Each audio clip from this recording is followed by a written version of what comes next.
I'm so sorry, Mr. Topacio.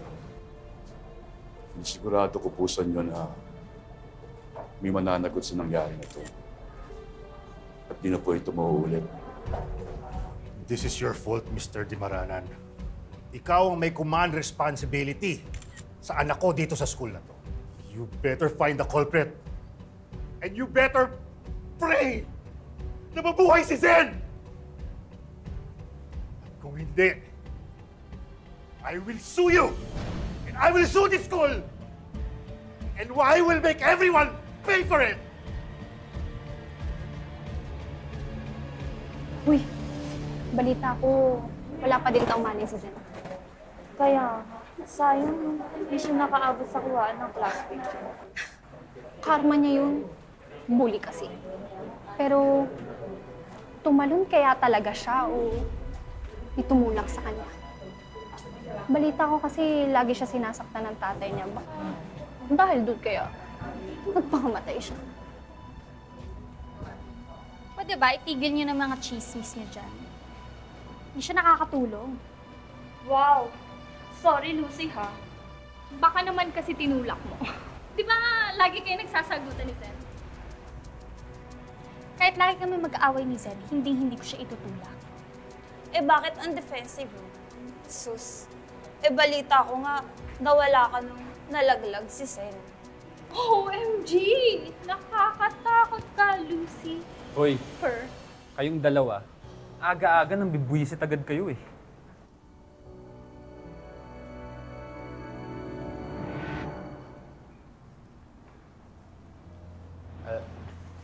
Lucy, huwag ka magpapa-apekto sa mga sinasabi nila. Oo nga, mga kulang sa pansin yung mga yun. Kaya mag-alala sa akin, hindi ako magpapa-apekto sa mga chismis na yan.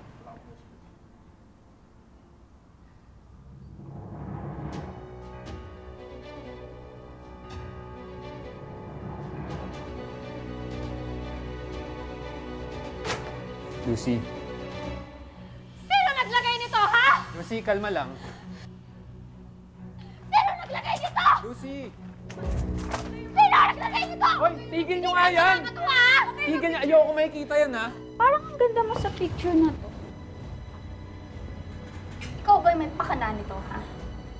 Buti nga yung picture na ginamit dito, maganda ka. Hindi ka mukhang pokpok.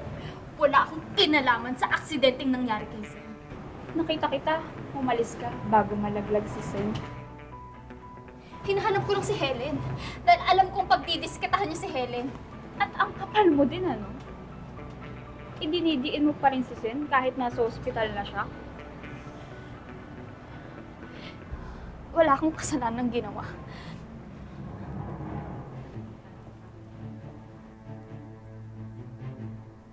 Aray! Tumabi ka nga! Kaharap-harap! Tumabi ka nga! Lucy! Lucy! Bakit? Hindi ka titigil, ha? Stop it! What is happening here? Tigilan nyo nga! Ano nangyayari?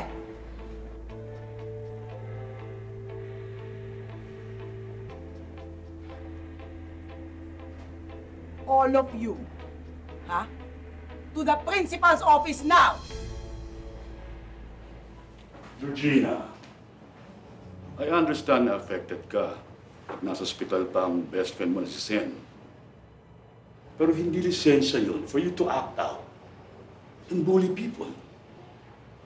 Pero sir! Walang pero-pero. Tanggalin mo lahat ng pinagdidikit mo and I want you to apologize to Lucy. Now. What? Huwag mo akong niwawat-wat dyan, Miss Georgina. Hindi unlimited ang kindness ko. Sorry, Lucy. We will find the culprit eventually. That I promise. For now, let's get back to class.